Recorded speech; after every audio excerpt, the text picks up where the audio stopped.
মাটি আসেনি, ওই দেশের মধ্যে শুধু বালি আর পাথর। ওই বালি আর পাথরের মধ্যে আল্লাহ হাবিবের দলিল কদর সাহাবী, প্রেমিক সাহাবী হযরত বিলাল রাদিয়াল্লাহু তাআলা আনহু শুয়াইছে। আমার আব্বা, আমাদের দেশের মধ্যে সূর্যের যে তাপ, এত কম তাপ কিন্তু সৌদি আরবের মধ্যে নাই। 40 ডিগ্রি, 45 ডিগ্রি, 50 ডিগ্রি পর্যন্ত, 50-এর উপর পর্যন্ত যে দেশের মধ্যে তাপমাত্রা থাকে, এবং তাপমাত্রাওয়ালা দেশের মধ্যে বিলাল রাদিয়াল্লাহু তাআলা আনহুর পাথরের মধ্যে শোয়াইছে। আব্বাজান বলেন, যদি কোনো মানুষের পাথরের মধ্যে শোয়ায়, ওই লোকটার অবস্থা কিরকম হয়? একটু আওয়াজ দিয়ে বল আল্লাহু আকবার। বিলাল কে উমাইয়া রে,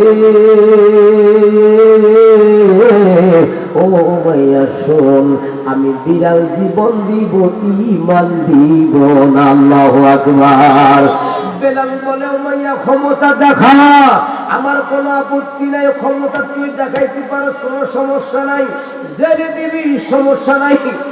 আমি বিলালের দেহ থেকে কল্লাটা আলাদা করবি, সমস্যা নাই।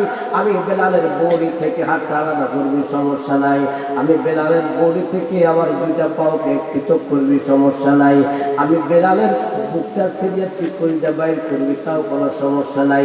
কিন্তু যেই কলিজার ভিতরে আমার মোস্তফারে ঢুকাইছি, ওই কলিজার ভিতরে দুনিয়ার কোনো ভয়ে ঢুকাইবো না। জোরে কন্যা সুবহানাল্লাহ। আমার নবীর উম্মতরা একটু খেয়াল করে দেখেন, ওই বেলাল হাবশী রাদিয়াল্লাহু তাআলা আনহু এমন একজন ব্যক্তি, চেহারার দিকে যদি মানুষ তাকাইতো, চেহারা ছিল আব্বাজান কালো, দেখতে তেমন সুন্দর দেখা যাইতো না। চেহারার দিকে আপনি তাকাবেন, আপনার পছন্দ হবে না, ঘৃণা আসবে। হাতের দিকে তাকাইবেন, পছন্দ লাগবে না, ঘৃণা আসবে। পায়ের দিকে তাকাবেন, পছন্দ লাগবে না, ঘৃণা আসবে। ও নবীর উম্মতেরা, আমার ইমানদার বাবারা, যুবক বাবারা, পর্দানিসের মা বোনেরা, চুলের দিকে তাকাইলে বেলালের প্রতি মায়া হবে না, ঘৃণা সৃষ্টি হবে।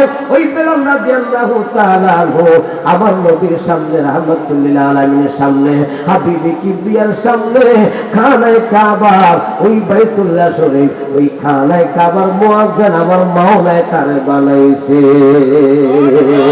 উচ্চ আওয়াজ দিয়ে কন্যা বাজান আল্লাহু আকবার। আব্বাজান বেলাল যদি বলি, বেলাল, ও বেলাল, তোর চেহারা তোর তেমন ভালো না। এই জাজিরাতে আরবের মক্কা দেশের মধ্যে তোমার চাইতে চেহারায় আরো অনেক সুন্দর মানুষ দেখা যায়। ও বেলাল, তোমার থেকে শিক্ষিত অনেক সুন্দর মানুষ দেখা যায়। কণ্ঠ দিয়া তাকাইলে আরো সুন্দর